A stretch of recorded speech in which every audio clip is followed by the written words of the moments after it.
जय श्री राम। ज्ञान संजीवनी परिवार के पावन उद्देश्यों द्वारा निर्मित एवं संचालित व्यासपीठ.org में आपका हार्दिक स्वागत है। मैं हूं मानस मधुकर स्वामी संदीपाचार्य और आज उपस्थित हूं आप लोगों के समक्ष श्री राम कथा महात्म्य की व्याख्या के साथ। आइए इसका आद्योपांत श्रवण करते हैं। श्री रामचरितमानस जी के अंतर्गत जब भगवती पार्वती महादेव से भगवान श्री राम की कथा सुनने का अनुरोध करती है तो महादेव बड़े प्रसन्न हो जाते हैं। गोस्वामी जी ने इस प्रसंग की व्याख्या की है। पार्वती प्रश्न पूछती है महादेव से कि मुझे राम कथा श्रवण कराओ, मुझे राम कथा सुनाओ। और महादेव इस पर प्रसन्न होकर पार्वती से कहते हैं कि कथा जो सकल लोक हितकारी, सोई पूछन चह शैल कुमारी। पूछहि रघुपति कथा प्रसंगा, सकल लोक जग पावनी गंगा। महादेव ने कहा कि पार्वती, राम की कथा समस्त लोक का कल्याण करने वाली पावन कथा है। कथा जो सकल लोक हितकारी, सोई पूछन चह शैल कुमारी। है पार्वती, तुमने मुझसे उसी कथा श्रवण का अनुरोध किया है, अतः मैं तुम पर बहुत प्रसन्न हूं। पूछहि रघुपति कथा प्रसंगा, सकल लोक जग पावनी गंगा। तुमने मुझसे भगवान राम का कथा प्रसंग पूछकर इस दुनिया को कृतकृत्य कर दिया। जग पर तुम्हारा उपकार हो गया कि राम कथा रूपी पतित पावनी गंगा में स्नान करके संसार के समस्त लोग पाप विमोचन कर पाए।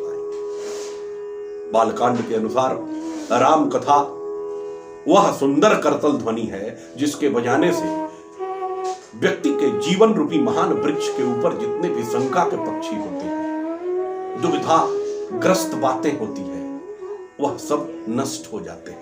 गोस्वामी जी इसकी भी बड़ी सुंदर व्याख्या करते हैं अपनी चौपाई के माध्यम से कि राम कथा सुंदर करतारी, संशय विहग उड़ावनिहारी।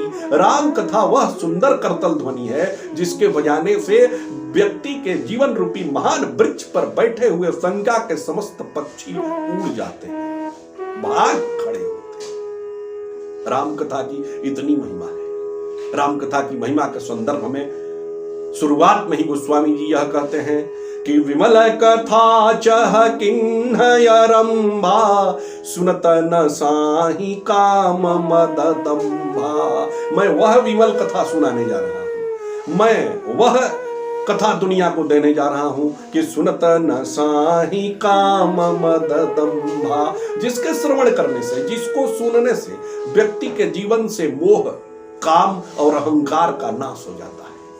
ये तीनों प्रबल शत्रु हैं जो व्यक्ति को भवरोग में डालते हैं, भवरोग खड़ा करते हैं, रोगी बना देते हैं, सन्निपातग्रस्त कर देते हैं।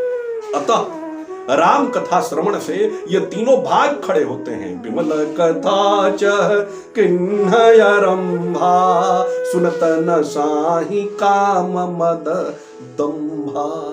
राम कथा श्रवण का इतना सुंदर फल। सुंदरकांड के अनुसार राम कथा व्यक्ति के जीवन से दुख को भगा देती है, दुख का नाश कर देती है, समूल विनाश कर देती है। उदाहरण स्वरूप हनुमान जब भगवती सीता का अनुसंधान करने लंका पहुंचते हैं और वहां तरुपल्लव में छिप कर बैठे हैं और रावण संवाद के बाद, राक्षसियों से संवाद के बाद जब सब लोग वापस घर चले जाते हैं और सीता अकेली होती है, सीता बहुत दुखी है।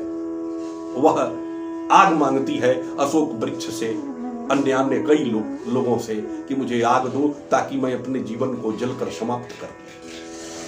सीता को दुखी देखकर हनुमान एक प्रयोग करते हैं और ऊपर से राम कथा सुनाते हैं भगवती सीता जी को कि रामचंद्र गुण बरनय लागा, सुनत ही सीता कर दुख भागा। अर्थात रामचंद्र जी की कथा सुनाकर तुरंत सीता के जीवन से दुख का विनाश करवा दिया, दुख भाग खड़ा हुआ। हनुमान ने राम कथा सुनाई और सीता के जीवन से दुख भागा। सुंदर कांड इस बात का प्रमाण है। अर्थात राम कथा श्रवण से जीवन से दुख का नाश होता है। अतः इस कलिकाल में भगवान राम की कथा श्रवण करने से, भगवान राम की कथा सुनने से व्यक्ति के जीवन से काम, मोह, अहंकार, दुख, ये सब भाग खड़े होते हैं और व्यक्ति का कल्याण नियत हो जाता है, व्यक्ति के मुक्ति का मार्ग प्रशस्त हो जाता है। आइए हम सब मिलकर इस बात की प्रतिज्ञा करें कि हम सब भी नित्य प्रति राम कथा श्रवण करेंगे और इस श्रवण से हम भी अपने मुक्ति का मार्ग प्रशस्त करेंगे। जय श्री राम।